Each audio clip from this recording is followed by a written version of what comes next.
جو امر ہے فہم السورہ، ہر صورت کے سمجھنے کے لیے چند چیزوں کی ضرورت ہے۔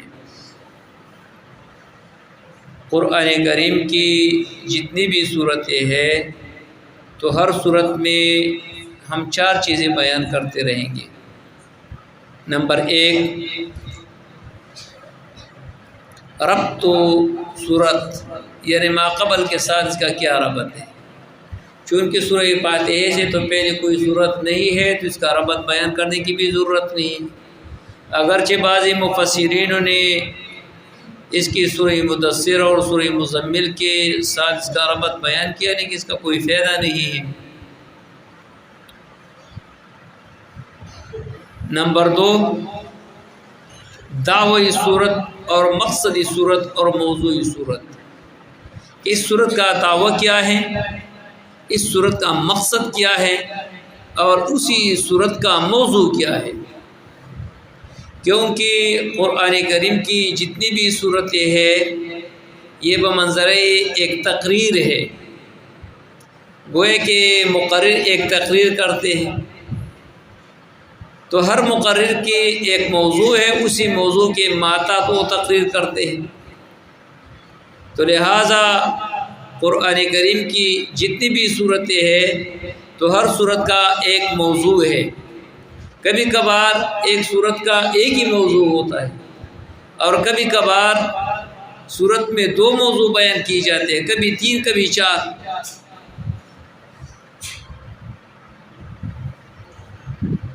اب یہ موضوع پہچاننے کا کیا طریقہ ہے کہ کیسے ہم معلوم کریں گے کہ اس صورت کا یہ موضوع ہے؟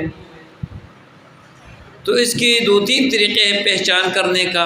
ایک طریقہ تو یہ ہے کہ قرآن کریم کی جتنی بھی صورتیں ہیں اس صورت کے پہلے آیات یا دوسری آیات یا تیسری آیات میں باقاعدگی کے ساتھ اسی موضوع کی طرف نشاندہی ہوتا ہے، اور پھر اسی موضوع پر پورا صورت اسی کے پیچھے وہ گھومتے ہیں اور اسی کے وہ بیان کرتے ہیں۔ اور طریقہ بھی یہ ہے کہ جو چیز سورت کی ابتدا میں بیان کیا گیا تو اختتام بھی اسی کے ساتھ ہوتا ہے۔ جیسے سورہ بقرہ ہے، سورہ بقرہ کی ابتدا میں ایمان ہے، الف لام میم ذالک الکتاب لا ریب فیہ، ایمان کے طرف اشارہ ہے، تو آخر میں بھی اس کا اختتام ایمان پہ ہوا ہے۔ آمنا لا یکلف آمنا بالرسول، یعنی آخر میں بھی اس کا اختتام بھی ایمان کے ساتھ ہوا ہے۔ یا سورہ فاتحہ ہے تو سورہ فاتحہ کی ابتدا میں الحمدللہ ہے کہ تمام صفات کمالیوں کے جو لائق اللہ ہی ہے۔ کیوں اللہ تبارک و تعالیٰ تمام صفاتوں کے مالک ہے؟ آخر میں اللہ تبارک و تعالیٰ اسی صورت پہ بیان کر انعمت علیہ، نعمت ہی اسی کے ہے نا۔ جب نعمت ہی اسی کے ہے تو تعریف کا مستحق بھی اللہ کے ساتھ ہے۔ جس کی نعمت ہے تو تعریف کا مستحق بھی ہوئی ہے۔ تو ایک طریقۂ موضوع ہونے کا یہ ہے کہ آپ سورت کی ابتدا میں دیکھیں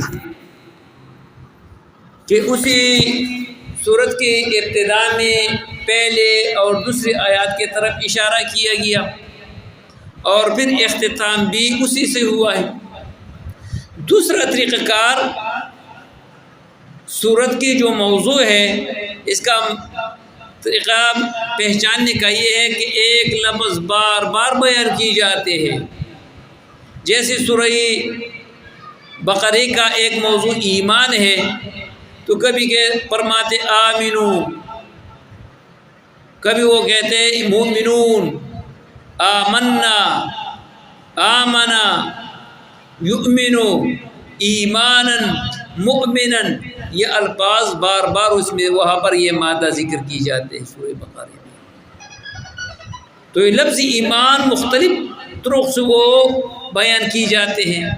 تو لہٰذا دوسرا طریقہ کار موضوع اور مقصد بیان کرنے کا یہ ہے کہ اسی صورت میں باقاعدگی کے ساتھ اسی مضمون کو اور بار بار دہرائے جاتے ہیں۔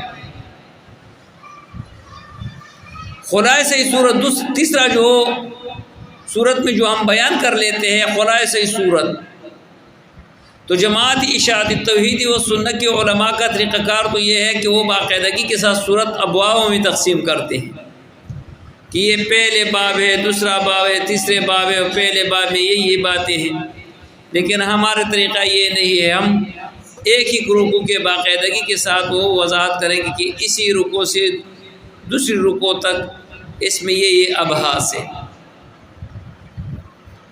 اور چوتھا جو صورت میں بیان کی جاتی ہے امتیاز صورت، کس صورت باقی صورتوں سے کن کن الفاظوں کے ذریعے سے، کن کن مضامین کے ذریعے سے ممتاز ہے، یہ صورت دوسری صورتوں سے کن امور کے ذریعے سے وہ ممتاز ہے۔ جو اس صورت میں یہ چیزیں بیان کی جاتے ہیں، یہ چیزیں باقی صورتوں میں نہیں ہیں، تو امتیاز الصور یہ آخر میں ہم بیان کرتے ہیں۔ ابھی جو چوتھا قسم یعنی سورہ فاتحہ کے جو خلاصہ ہے وہ یہ ہے کہ ابتدا میں اللہ تبارک و تعالی الحمدللہ رب العالمین، تمام صفات کمالیوں کے لائق اللہ ہی کے ذات ہے۔ یہ صفات اللہ کے ساتھ خاص ہے، کسی مخلوق کے ساتھ نہیں۔ مخلوق جن صفاتوں کے مالک ہیں وہ صفات بشری ہے، اور رب العالمین جن صفاتوں کے مالک ہیں وہ خالق کے ہے، یعنی تمام تعریفوں کے مالک اللہ ہی کے ذات ہے۔ کیوں؟ کیونکہ پہلے دلیل یہ تو دعویٰ ہے، الحمدللہ یہ بمنزلہ دعویٰ ہے۔ ہر دعوے پر دلیل کی ضرورت ہے کہ اللہ کیوں تمام صفاتوں کے مالک ہے، صفات کمالیوں کی رب العالمین کے ذات کیوں مالک ہے؟ تو پہلے دلیل رب العالمین، کیونکہ تمام صفات کمالیوں کے جو مالک اللہ ہے، وجہ یہ ہے کہ رب العالمین ہے، یہ رب ہے، اور جو رب ہے وہ ظاہر ہے کہ وہ مالک ہے تمام صفاتوں کی۔ نمبر 2 الرحمن الرحیم، یعنی زیادہ مہربان ہے، اور رحیم ہمیشہ مہربان ہے، اور جو اس کے مالک ہے وہ تمام صفاتوں کے مالک ہونے اور صفات کمالیوں کے وہی لائق ہونی چاہیے، اس کی صفت ہونی چاہیے۔ نمبر 3 مالک یوم الدین، اختیارات کے مالک ہوئے ہے، اختیارات اس کے پاس ہے۔ اس کا نتیجہ کیا ہے؟ ایاک نعبد و ایاک نستعین، پھر آپ ہی کے لیے عبادت ہے اور آپ ہی سے وہ استعانت طلب کرنا ہے۔ اور جب تمام صفات کمالیوں کے مالک اللہ ہی کے ذات ہے، کیونکہ یہ وہ مربی ہے عالم کی، اور زیادہ مہربان بھی ہے، ہمیشہ مہربان بھی ہے، اختیارات بھی اس کے پاس ہے۔ جب آپ نے مدد بھی اس سے طلب کیا ہے، عبادت بھی اسی کے لیے ہے، تو پھر ہدایت بھی اسی سے طلب کرنا ہے، کیونکہ ہدایت بھی اسی کے ہاتھ میں ہے، کسی انسان کے ہاتھ میں نہیں ہے۔ اہدنا الصراط المستقیم، رب العالمین ہم اسی دے راستے کے وہ نشاندہی بھی کریں۔ وہ سیدھا راستہ کون سے ہے؟ انعمت علیہم، جو آپ نے اس پر انعام کیا، اور استعاذہ ہے مغضوب علیہ سے، اور پناہ ہے مغضوب علیہم سے، پناہ ہے گمراہوں سے۔ تو یہ چوتھا امر تھے جو ہم نے بیان کیا۔ پانچواں جو بحث ہے سورہ فاتحہ میں وضاحت الالفاظ، اس میں ابھی ایک ایک لفظ کا ہم وضاحت کرنا چاہتے ہیں۔ بسم اللہ الرحمن الرحیم، اس میں ابتدا میں جو با لایا ہے، اس با کے بارے میں علماء کے 2 طبقے ہیں۔ بعض حضرات فرماتے کہ یہ با الصاق کے لیے ہے، بعض حضرات فرماتے کہ یہ با استعانت کے لیے ہے۔ اگر با الصاق کی ہے تو معنی یہ ہے کہ اے اللہ اپنے آپ کو آپ کے نام کے ساتھ ہم متصل کرنا چاہتے ہیں، ملحق کرنا چاہتے ہیں۔ یا اگر با استعانت کے لیے ہو جائے تو اے اللہ ہم آپ کے نام کے ذریعے سے مدد مانگتے ہیں، آپ کے ذات کے ذریعے سے بھی، آپ کے نام کے ذریعے سے بھی۔ اے اللہ آپ کے نام کے ذریعے سے ہم مدد طلب کر لیتے ہیں، اور آپ کے ذات کے ذریعے سے بھی ہم مدد طلب کر لیتے ہیں، کیونکہ ہم فقیر ہیں، ہم سب فقیر ہیں۔ جب فقیر ہے تو لہٰذا اس کی کسی معین کی اور کسی مددگار کی ضرورت ہے، لہٰذا آپ کے ذات اور آپ کے نام ہمارے لیے کافی ہے۔